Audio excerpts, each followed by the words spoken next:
नमस्कार दोस्तों, मैं राहुल एक बार फिर से आप सभी का हार्दिक अभिनंदन करता हूं। दोस्तों, एक बार अर्जुन को अपनी धनुर्विद्या पर बहुत घमंड हो चुका था। वह सोचने लगे कि इस दुनिया में कोई भी उनके समान धनुर्धर नहीं है। अर्जुन के इस अभिमान को भगवान श्री कृष्ण समझ गए, परंतु वह अर्जुन से कुछ नहीं बोले। भगवान श्री कृष्ण सिर्फ उचित समय का इंतजार करने लगे। दोस्तों, एक दिन भगवान श्री कृष्ण अर्जुन को अपने साथ भ्रमण के लिए ले गए। मार्ग में उन्होंने एक कुटिया देखी जहां से रोने की आवाजें आ रही थी। भगवान श्री कृष्ण और अर्जुन ने उस कुटिया के भीतर प्रवेश किया तो पाया कि एक ब्राह्मण और ब्राह्मणी अपने मृत बच्चे को हाथ में लिए रो रहे थे।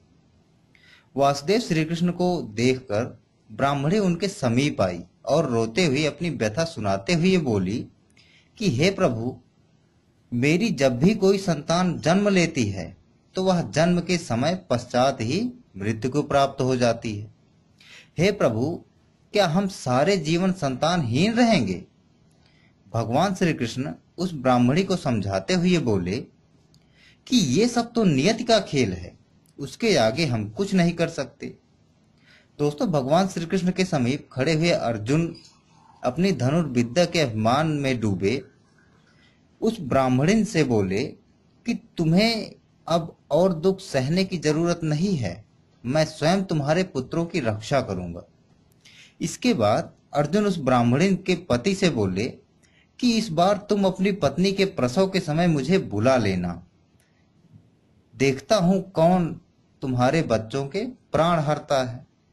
अभिमान में डूबे अर्जुन ऐसा कहकर भगवान श्री कृष्ण के साथ हस्तिनापुर वापस लौट आए।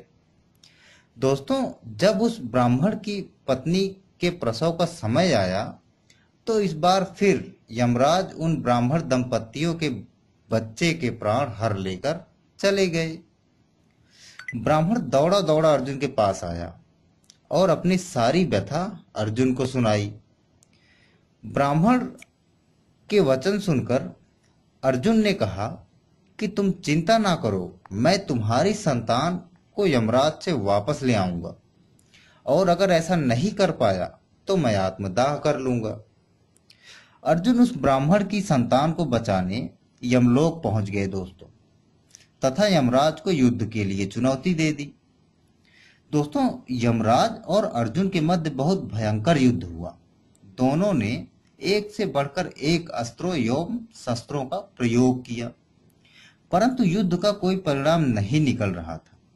तब यमराज ने अपने पिता सूर्य देव का ध्यान करते हुए यमपास अर्जुन पर चलाया।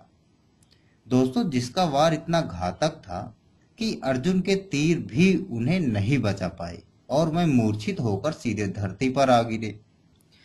दोस्तों, जब अर्जुन की मूर्छा टूटी तो उन्होंने अपनी प्रतिज्ञा को याद किया, क्योंकि वह ब्राह्मण की संतान की रक्षा यमराज से नहीं कर पाए। अतः अर्जुन आत्मदाह की तैयारी करने लगे। जब अर्जुन आत्मदाह के लिए तैयार हुए तभी वहां वासुदेव श्री कृष्ण ने उन्हें ऐसा करने से रोका और रोकते हुए बोला कि अर्जुन, यह सब मेरी ही माया थी, ताकि तुम यह जान सको कि व्यक्ति को कभी भी अपनी ताकत पर अभिमान नहीं करना चाहिए, क्योंकि नियत से बड़ी ताकतवर चीज कुछ नहीं होती। भगवान श्री कृष्ण अर्जुन को अपना शिष्य ही नहीं मानते थे, बल्कि वह उन्हें अपना सबसे अच्छा मित्र भी समझते थे।